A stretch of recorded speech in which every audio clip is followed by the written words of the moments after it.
I am really ill.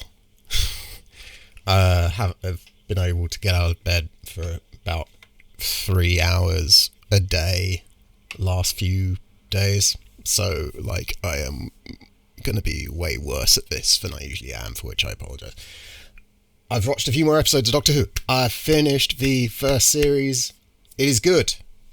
It's good. We can say this. I can say this. Like, maybe like I can admit it is a good way of putting it, because I was really not convinced I was going to enjoy it at all. I knew I was going to enjoy Moffat's episodes because, like, of course I was. But the majority of it is not only good, it's very good. Just to run through it super briefly, Bad Wolf, the first part of the finale. So Bad Wolf, I got on with less than I was hoping. So almost all of it is very good. So a lot of it takes place in these sort of dystopian versions of reality shows that were going on at the time: Weakest Link, Big Brother, and What Not to Wear. And I stopped it halfway through and asked my spouse, "Do you think these dystopian versions of reality shows are saying, wouldn't it be fucked up if these reality shows murdered the contestants?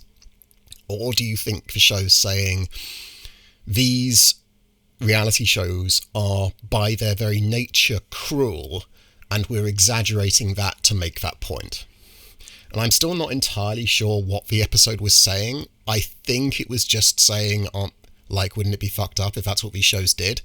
Which is a bit of a shame, because watching these dystopian versions of reality shows from 2025, it's really weird how shit and nasty they are compared to shows we have now. Like, Great British Bake Off is not my favourite show.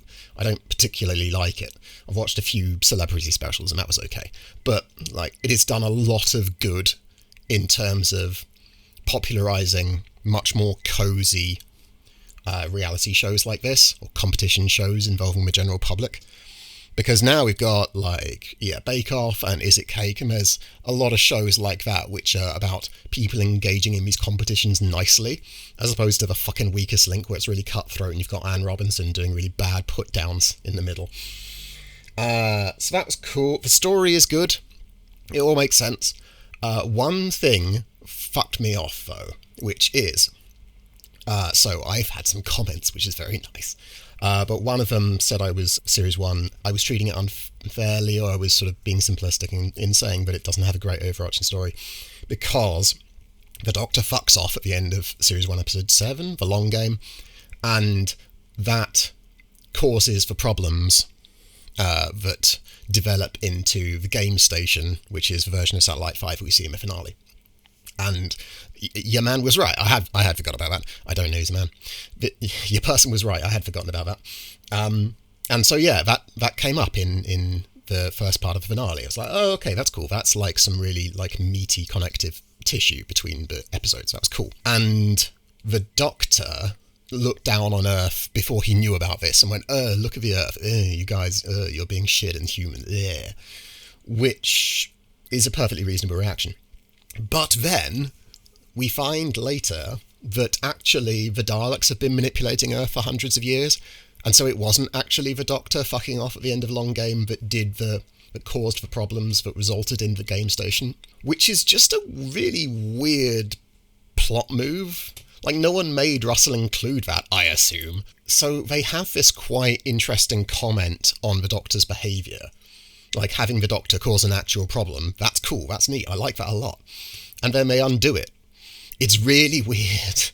That was my only real problem. So, like, yeah, it's just bizarre to contradict yourself that badly in the same episode. I'd understand if it was across different series. So, after I'd watched the first part, and when I was still going... So, up to the end of the first part of the finale, encountering the term Bad Wolf had never changed anyone's behaviour, right?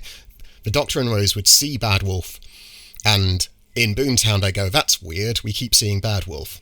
But they never go anywhere because it says Bad Wolf or whatever. So combine Bad Wolf being shit with this really weird the Doctor fucked things up. No, wait, actually, it was the Daleks. Don't worry about it. I was loading a shell into my argument shotgun, and the shell was Russell T Davies wants to have an overarching story structure, but he doesn't really follow through with that. He doesn't really know what to do with it, and so it all falls apart because he doesn't have the focus to actually stick with it. So then I watched the second part, and again, I was wrong. So I was right in that no one changes their behaviour because of Bad Wolf, until Rose is stuck on Earth. She's been sent home because of a Doctor, because the Daleks are killing everyone. And she sees Bad Wolf. She sits on a fucking bench, and on the asphalt is written in really big letters, Bad Wolf. And she goes, that fucking Bad Wolf thing again. I hadn't seen this before. Oh fuck, this is a message. Oh fuck, that means that message has been following us through time. It's telling me I can get back. It's not a warning, it's a message. And I'm like, perfect. It didn't need to change their behaviour any of the original times. All that matters is it changes Rose's behaviour then. So all it was doing was seeding the idea in the Doctor and Rose's heads that Bad Wolf is a message. And so it doesn't matter that in a bunch of the previous episodes, Bad Wolf as a term was dropped into the show in a way that Rose and the Doctor probably wouldn't have encountered. Because it was just going everywhere. It was a shotgun approach. None of the individual instances of Bad Wolf before that one mattered. You could have taken them out. You could put new ones in different places. All that mattered was Rose and the Doctor noticed and recognised that it was weird and that some fuckery was going on. So, I came into this really expecting Bad Wolf to be shit. I was expecting it to be shit right up until like the halfway mark of this second part of the finale. And I was wrong. Say it with me. Being wrong in this way is awesome. I wasn't wrong about the weirdness of the Doctor fucked up Earth. Oh, no way, actually the Daleks did it, which is a shame. But Bad Wolf is good, I'll take it. I don't think it is an overarching story exactly, because you can take out individual episodes. You could probably cut half of the episodes and the story would still work, which is the downside of this. None of the individual instances of Bad Wolf actually mattered. The only important thing was to have them happen a lot. So really it was, I would call Bad Wolf backstory, weirdly, and it doesn't really make sense because it's not backstory. You see it happen in the show, it's textual, but it is treated as if it's backstory, which is, I have encountered Bad Wolf in the past, therefore I know this Bad Wolf is significant, therefore I will use this significant Bad Wolf to influence my action. Like, I don't think it's a problem that Series 1 doesn't really have an overarching story. Because it's fine, like, it works. It's a good series. They're a collection of good episodes. And they do have character arcs, sort of. So yeah, I don't think it's a problem that Series 1 doesn't really have a story arc. Like, but I think I do have a problem with people insisting that Russell T Davies does overarching story better than Stephen Moffat, because no, he doesn't. But it's never as good as Bad Wolf again, if my memory serves, and it probably doesn't. Anyway, right. So there's a couple of other issues with the second part of the finale. First, the Dalek Emperor does the old "we're not so different, you and I," which the Doctor doesn't tend to fuck off about, which this series has done too many times already, and I've had my rant in Boomtown about bullshit moral equivalences, so let's move on.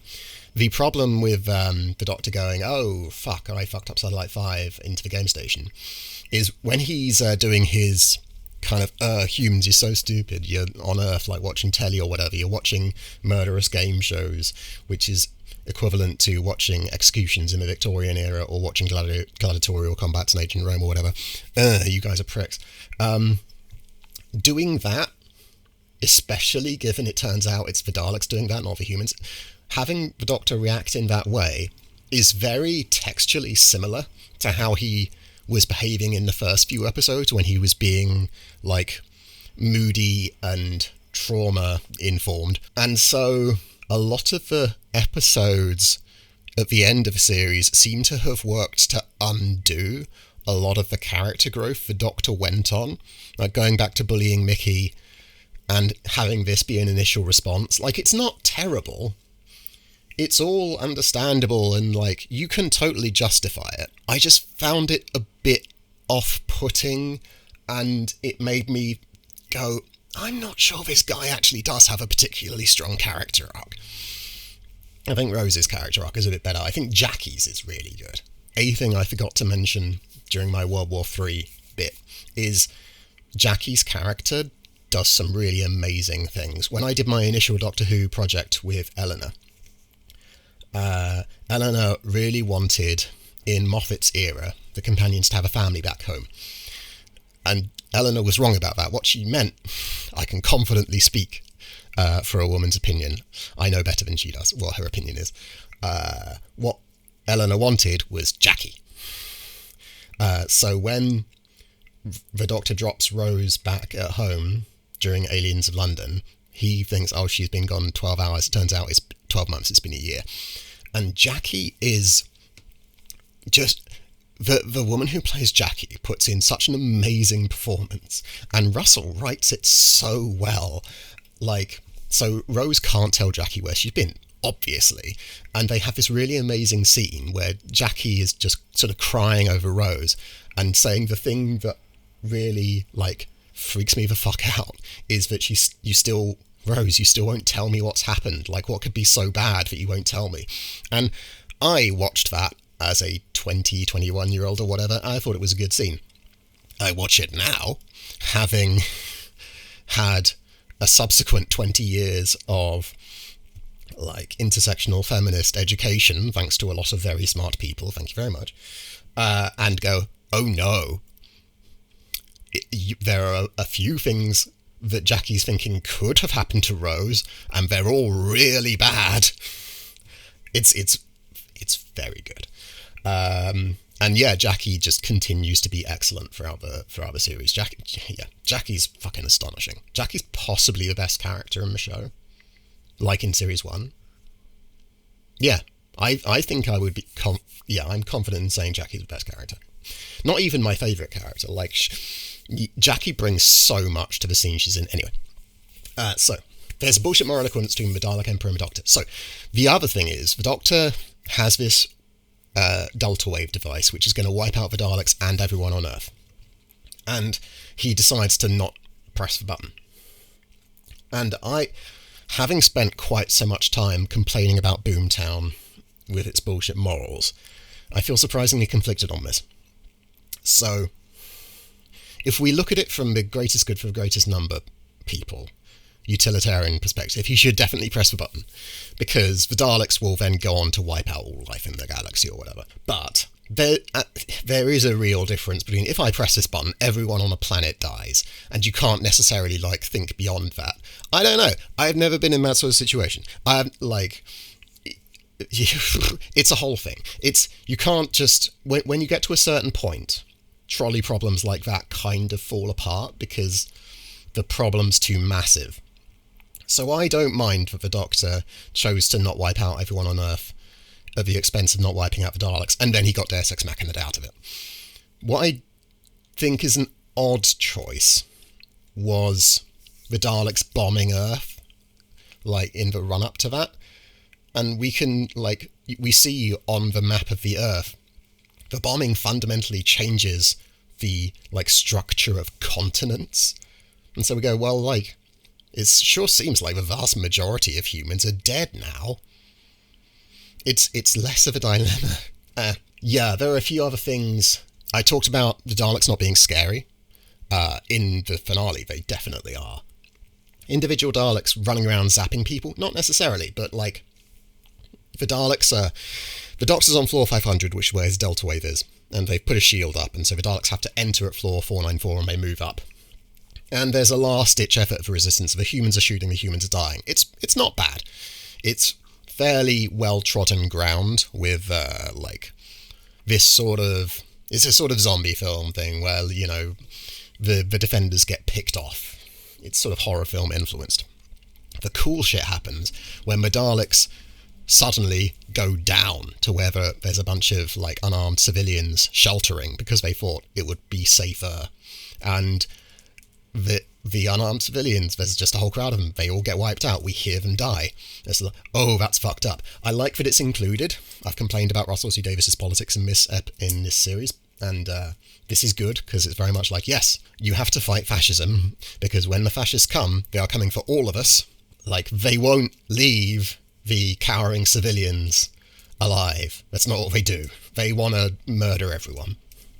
And one of my favourite scenes in all of Doctor Who, Linda with a Y, who the show has been sort of faking that it's going to set up as a companion, she's like coordinating messages when she's in this room that the Daleks can't get into, but the Daleks start sort of cutting their way in, and we've heard more or less everyone die at that point. It's just, I think, the Doctor and Jack alive at that point, and her, and she's going, well, fuck, I'm going to die, because the Daleks are cutting their way in, and then out the window in space, 3 Daleks like just slowly zhuzh up into view, and there's no sound in space, so we don't hear them shout exterminate, but we do see the lights on their heads flash, map, map, map, map, and we know what they're saying, but we can't hear it, and they blast the window and Linda dies. It's so fucking good, man. Like, having the confidence in your production to not have the Daleks say, for the purpose of the audience, exterminate. Oh, it's so fucking good. Yeah, so like, overall, blinder of finale, very good, no complaints. Oh, fuck. So Billie Piper does a really amazing job, right? She really communicates how Rose is feeling very well, which is, considering Rose goes through some serious fucking emotions in this episode, that's very good. But my favourite thing about Billie Piper's performance is when she gets taken over by the Time Vortex and she becomes the Bad Wolf persona. She gives this really understated performance. She doesn't move. She speaks very softly, and like this really belies, like, she is able to wipe out the fleet of Daleks with like a gesture. So like the soft-spoken, not particularly emotive way she's speaking really contrasts with that, which is cool. What's really cool is the production. We see a lot of close-ups of Rose's face, and we can see like the tears tracking down through the grime on her cheeks.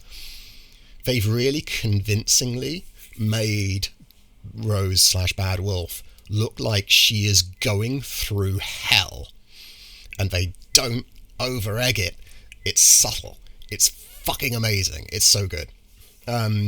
Jack kissing both the Doctor and Rose goodbye is really amazing. I read an interview with John Barrowman at the time talking about like how they were going to get that bit right, and John Barrowman said that he worked out that he had to kiss Rose and the Doctor in exactly the same way, and he does, and it's very good.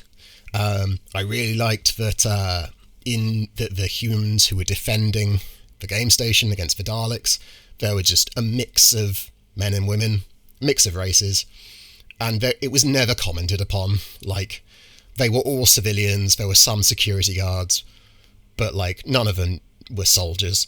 They were all perfectly decent at what they were doing, and yeah, it was never like mentioned that this was unusual that the women and the men were fighting together, which for 2005 is pretty good.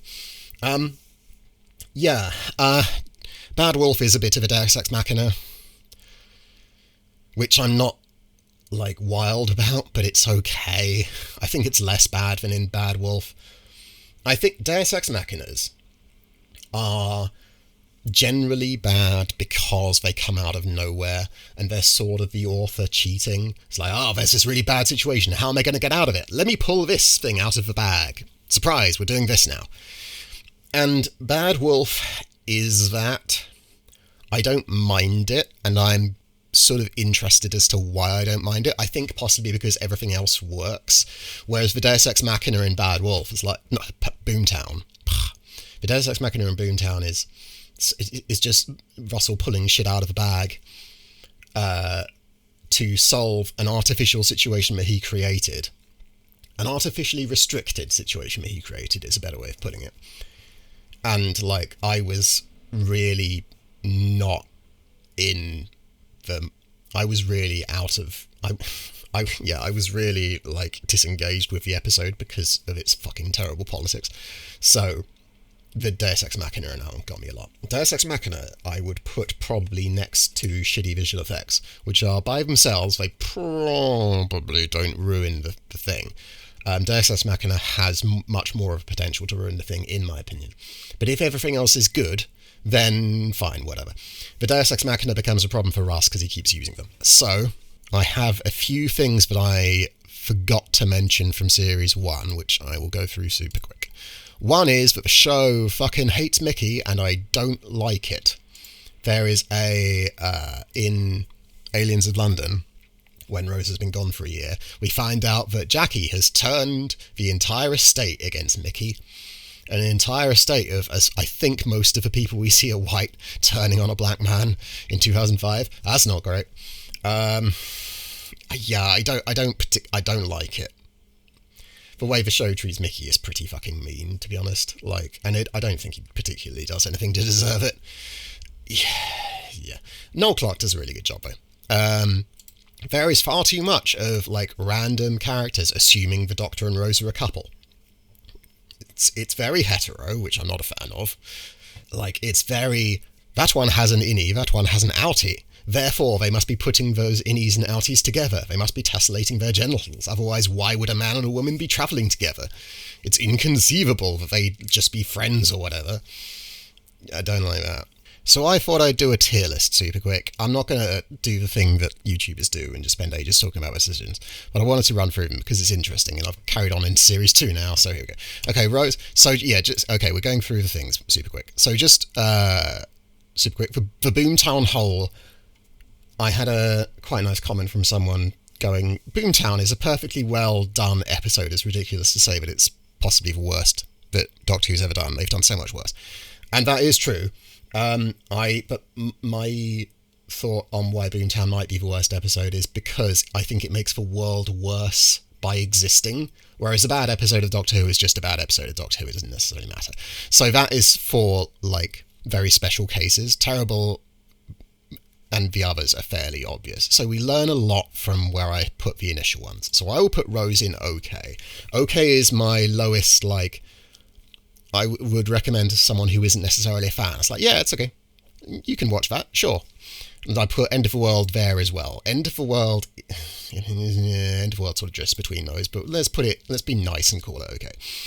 The Unquiet Dead is as close as you can get to bad without actually being bad. I would put Aliens of London. Am I being harsh or not? Okay, it's a good series and I know it can do better. However, I would put World War III at top tier. Dalek I would put subpar just because there are so many problems with it. Long Game is good. We like Long Game. Father's Day. I think very good. It's top tier just because I don't remember any other episodes doing it that well. Empty Child and Doctor Dances, no one is surprised by. Boomtown goes in the hole. So the first part of the finale I'm putting in good, and the second part I'm putting in very good. There are a couple of things that bring it down that are a little bit too much of a knock for me, that sort of bring me out, whereas these four at the top are just fucking excellent. Okay, so we are then into the first bits of Series 2, which I will talk about now. So, the Christmas Invasion, the first Christmas episode, is very bad, you guys. It's terrible according to this fucking tier list. I don't have a massive amount to say about it, because, like, it reads like a first draft. Like, it came across, like, the people being controlled through blood feels like something that Russell wrote down, going, I'll think of something better later, and he just didn't. The way the show treats Harriet Jones is unbelievably shit. Like, the Doctor and Harriet Jones do the same thing. So, at the end, the Doctor challenges the leader of the Sycorax to a sword fight. It's a terrible sword fight. But Doctor Who has a bit of a history of terrible sword fights. And so the Doctor defeats the Sycorax leader, and he says, promise you'll leave Earth and never come back. And the Sycorax leader goes, I swear. And he goes, swear on the blood of your tribe or whatever. And the Sycorax leader goes, yeah, great. And then the Doctor turns and starts walking away. The Sycorax leader stands up and tries to stab the Doctor through the back, thereby proving that you cannot trust the word of this dude specifically, but that's the only character from this group that we've seen to, so we have no reason to think the others wouldn't be like that. They're in a fucking warship. The Doctor throws a Satsuma at a random button, which happens to kill the Sycorax leader, which is it's a hell of a coincidence. We're starting to see Russell's reliance on coincidence as storytelling shorthand come into play, because, like, how do you know that's what it would do? Why did it, like, remove the very specific bit of the ship that the Sycorax leader was sitting on? And the Doctor says, no second chances. He fully murders that guy. Then Harriet Jones, he then goes to Harriet Jones, oh yeah, there are so many aliens out there, you should be worried about those guys. And Harriet Jones then shoots down the Sycorax ship. And the Doctor, like, goes, that was murder. It's like, dude, you just did the same thing. And then he destroys Harriet Jones in a way which is pretty sexist. And, like, we see, like, a few hours later, she's doing a live press conference, and she's going, there's nothing wrong with my health. And she's doing her downfall, and, like, that was a fucking speed run. It's really not good. And yeah, David Tennant's performance isn't very good because he doesn't have a whole lot to work with, because his character is written really weirdly. It's completely different to everything else that Tennant's Doctor would do. Rose does nothing the entire episode. The plot makes no fucking sense. It's bad. It's really, really, really, really, really bad. If I happened to be talking to Russell and he said that, oh no, I worked on my episode solidly for 6 months and nothing else, I'd be like, really? That was the best? Russell, I know you can do a lot better than that. What the fuck? So, New Earth. New Earth starts off pretty good. The Doctor and Rose's... So it starts off with Rose packing a, like, camping rucksack. Very cool. She says goodbye to Jackie and Mickey in a very emotional scene. It's very nice. Mickey says he loves her. I forget if she says she loves him back. It's cute. They go into the TARDIS, and the Doctor says, we're going further than we've ever gone before. They arrive in New Earth, right? And then the Doctor and Rose are behaving in this really weird way. They are extremely close. They're behaving as if they've known each other for years, which they haven't. And it's really off-putting because their interaction has changed so completely and so on a fucking knife edge. That just... It's weird and off-putting, and I don't like it. Other than that, it's got a quite nice mystery. What are the cat people doing in the hospital? There's a returning villain, which I wasn't convinced by early on, but it's cool. Like, Cassandra takes over Rose's mind. That's alright. They make the camera want to bang Billie Piper, which I'm not happy with. Like, the amount the camera, like, it doesn't pass the vibe check. But then, like... patients with every known disease break out of containment pods and it turns into sort of a shit zombie thing. And then the solution to the problem is the Doctor covers himself in all the cures that the cat people have come up with, taken from all these patients. And patients who touch him get cured, and then they pass the cure to other patients by skin contact. Like, patient A touches the Doctor, is cured, and then patient A touches patient B, who is then cured, and patient B touches patient C, who is cured. It's like, fuck you, Russell, that's a fucking terrible resolution. That's so bad. The episode was less bad than I remembered. Like, the majority of the episode is quite good, but the resolution to the problem is so bad. And being chased by these plague zombies is really bad because the show can't really decide if they want the patients to be zombies or if they want the patients to be, they just need a hug, right? Because if they just needed a hug, they could hug each other. It's bad. It's really showing the whole, like, Russell go, oh yeah, that's a solution. That's fine. Don't worry about it. That'll do. And he speed runs Cassandra's character arc. So, like, there's a moment where Cassandra, who's the baddie from End of the World, in case you don't know, her personality zhuzhes into one of the plague victims, and she's really rocked by it. She, like, you can see how shocked she is at, like, how fucked this person feels. And that's really cool. And then they sort of speed run, like Cassandra goes from like really desperately not wanting to die to going, oh, well, I'm dying, fuck it. I'll go back in time and tell my past self that I look pretty. It's okay. But yeah, like the ending really fucked that one for me. Tooth and Claw. I remembered Tooth and Claw being really bad. There are two things I remembered Tooth and Claw for. One was pointless kung fu monks at the start of the thing. Because martial arts films were having a bit of a renaissance at the time, and apparently Russ went, I want to do that. And also really dodgy visual effects. I just remember the werewolf effects being shit. Good news, show! All of the effects currently look shit. Well, most of them do. And the werewolf, really not the worst visual effects I've seen. So one of the problems, immediately removed. The Kung Fu monks don't really do anything after the first scene, which does highlight how pointless it was. But also, I had the benefit of just having rewatched The Christmas Invasion, which has an absolutely terrible sword fight. And whilst I do think the Kung Fu fight is not good, they're shown as being weird pagan Christian monks sort of thing who worship an alien. Why are they wearing martial arts gi? Anyway, but so like having come off a really shit sword fight from A Christmas Invasion, the Kung Fu monks fight is alright, it's fine. So it was automatically up from bad into okay. So I started off not liking it brilliantly. It was very much taking its cues from horror films, and like when the werewolf initially broke out of its cage, I was going, yeah, you're picking off people one by one. The bullets don't do anything, but they keep doing last stands. This is all very, like, not very good horror of the sort where you have a cast of 10 characters. You're going to wind up with 3, and the majority of the story is watching the other 7 die. But then it actually started doing some kind of interesting things. So, like, they find themselves in a room which they barricade in, and the werewolf doesn't come in. And they're going, okay, what the fuck? And the Lord of the Manor's wife notices the same thing. They go, okay, what is it? And they deduce that it's because of the scent of mistletoe.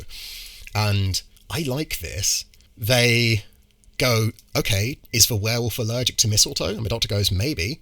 Or maybe the monks are smart and they realised they needed a way to control this thing, and so they, like, built in a fear of mistletoe when they were raising its thing. And they, as long as I remember correctly, they don't answer which it is. And that's cool. I like that. You don't need to answer the question. What you have are 2 plausible answers. The actual answer doesn't matter. The back half of the episode I thought was pretty good. It is let down for me by one big thing, which is Rose's behaviour. So the episode has Queen Victoria in it. And Rose is constantly trying to make Queen Victoria say we are not amused. And she does it a lot. And I really don't like it. And then at the end, Queen Victoria does say we are not amused. And it's supposed to be this moment where, like, Rose goes, hey, I got to say the thing. And then Queen Victoria keeps talking and Rose is like, oh no, I fucked up. Like, Queen Victoria is actually really scary. And for me, the moment didn't land. But Rose trying to make Queen Victoria say we are not amused. Okay, so I do not have a good, like, critical reason for this opinion. I thought about it a lot because the same thing kind of happened in Ncuti Gatwa's first series, the Bridgerton episode. So in that episode, Ncuti Gatwa and Ruby Sunday were at this big, like, era-appropriate Bridgerton sort of ball thing, but it was a historical ball, it was a real event, and they kept talking about how it was Bridgerton. And Rose is trying to make Queen Victoria say the famous thing. And I really don't like this, because, in my opinion, the companion and the doctor do not feel as if they are living in the world, in the moment they are literally standing in. It feels as if they are LARPing. It feels as if they are tourists, essentially, rather than people living in that moment there and then. And that distance really sort of serves to distance me, the audience member, from the show. Because I don't really get why, to be honest. That distance bothers me. It's not terrible. Like, as with most things that I've talked about here and there, by itself it wouldn't be a problem necessarily. I think, to be honest, I think it is more of a problem than dodgy CGX or VFX or Deus Ex Machina, because it sort of necessarily happens quite a lot. If it was one reference, fucking fine, whatever. But Rose tries to get Queen Victoria to say we are not amused about 6 times, and they mention Bridgerton a lot in Shooty's episode. And, like, so it's there a lot. And it means the characters aren't going, let me get to know this person, let me engage with them on their level as people. They're going, Bridgerton, lol, Queen Victoria say the famous thing, lol. And that is a notable shift, because in Series 1, Russell spent a lot of time focusing on how the events of the episode were affecting ordinary people. There was a lot of, like, moments where we would see ordinary people, like, running for cover or whatever, like in the first Avengers film. And like with Marvel films, that has dropped away quite quickly. Like in Tooth and Claw, there are some ordinary people, but they sort of disappear basically as soon as the werewolf gets out, and we don't see them again. Some of them help the Lady of the Manor, like, come up with a mistletoe potion, which she throws in the werewolf one time and then they're never seen again. And in New Earth, there are some ordinary people that they get immediately zombified, zombified. And it's a shame. This being a tourist in the past, as opposed to being a person in the past engaging with people, bothers the shit out of me, and I don't like it. So I would put Tooth and Claw at subpar, which is a shame, because, yeah, putting it next to Dark is actually pretty good. Oh, God. I think I need to move Young Quiet Dead down. The age range of the show. So I've said multiple times that Series 1 feels as if one of its primary audience demos is 10 to 12-year-olds. And we sort of see that change in real time during the Christmas invasion. It has this section at the start where there are like robot Santas with flamethrowers, and there's a Christmas tree which turns into a spinning death top and tries to kill them. It's very silly, it's very camp. It's okay. It has no place in the actual episode. Like, nothing that happens changes anything. It's just weird. It's just some peril. Like Russell sprinkling peril over the script as if he's putting pepper on his plate, like, dish. And then, after the Santas and the flamethrowers and the Christmas tree death top, it then turns into, haha, a third of Earth's population is going to kill themselves by jumping off the roof. Oh, look, we've blown up an alien spaceship and we think it's snowing, but it's actually ash. My spouse pointed out, that's hopefully unintentional, but that is very similar to something that happens in Schindler's List. Yeah, when we're watching New Earth and Tooth and Claw, it's very much now not necessarily aimed at 10 to 12-year-olds. For me, at least, I'm not an expert, but it feels as if in Tooth and Claw and New Earth and the back half of Christmas Invasion, we have moved from a family show but with 10 to 12-year-olds as a primary demo to just a general family show. And that's not good or bad, it's just interesting, to me at least, because Series 1 had this very specific identity, I feel, at least partly because it had this very specific audience demo that the rest of the show doesn't really have, and so Series 1 feels really distinct because of it. I remembered Christmas Invasion being about as bad as it is, which is really bad. I remembered Tooth and Claw and New Earth being bad, and one of them is, but the majority of both episodes isn't actually a problem. Like, the majority of the episodes, I would say, is actually quite good. They're just really spoiled by some very, very bad moments. The primary recency effect is not kind to Russell T Davies. For those that don't know, the primary recency effect is something that I encountered because I write fiction. And it basically says that people tend to remember the first thing and the last thing in any given sequence. So that means you should make sure that the start of your story and the end of the story are the best they can possibly be, because those are the things that people are going to remember. And you can get really granular about this. Tim Clare, who's an author I follow, likes to have the first word in a sentence and the last word in a sentence be sort of the best they can be, because it's another like way of hijacking, leveraging this effect. But yeah, so the primary recency effect, people remember the start and the end. And Russell's very good at writing starts. The end of New Earth is so bad, and it really killed the episode for me. Like, if the ending had been good, it would have definitely bumped it up to okay. Like, because the majority of the episode was actually quite good. It had a few problems, like the Doctor and Rose's weird fucking relationship, which again, which moved into School Reunion. Fucking not School Reunion, that's next. Tooth and Claw.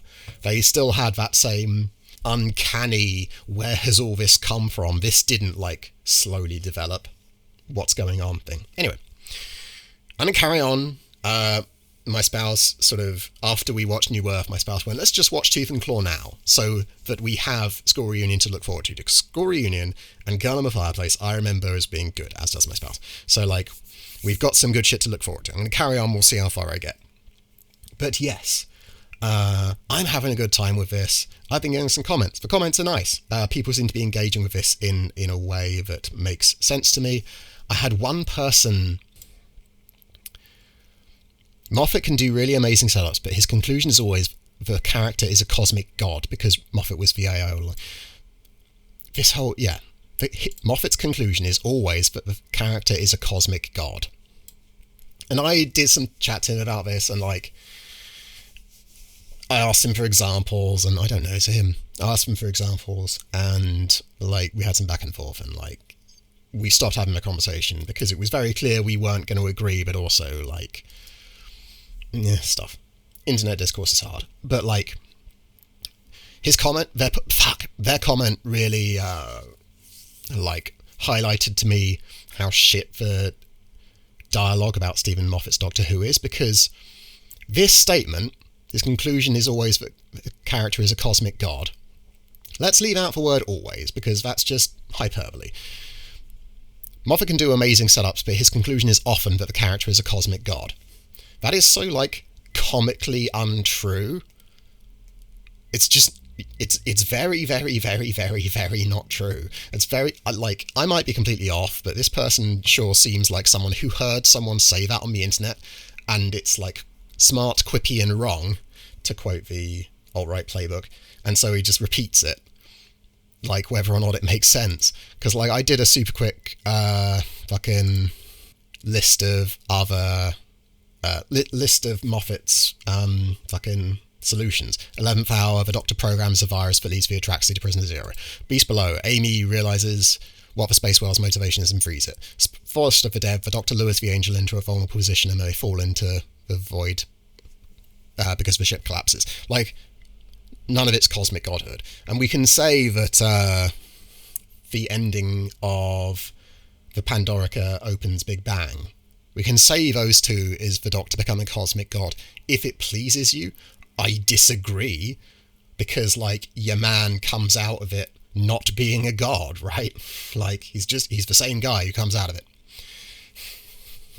So it's just like, a lot of these people who don't like Stephen Moffat just say shit, and, like, they don't really care if it's true, which bugs little autistic me. And because we've come around, I want to only do this at the end if I keep doing it, because, like, I have a massive bee in my bonnet about H-Bomber Guys, Sherlock is garbage, and here's why. And it would be nice to let it go, but my brain often doesn't let me. So I don't want to bore people with it, so, like, I'm just going to do some bits at the end if they occur to me. But, like, there's a shitty bit in Sherlock is garbage, and here's why, where Harry says, in the 11th hour, yeah, man, the Doctor makes a speech to the aliens and the speech scares them off. It's all about the Doctor rather than the stories the Doctor is taking part in.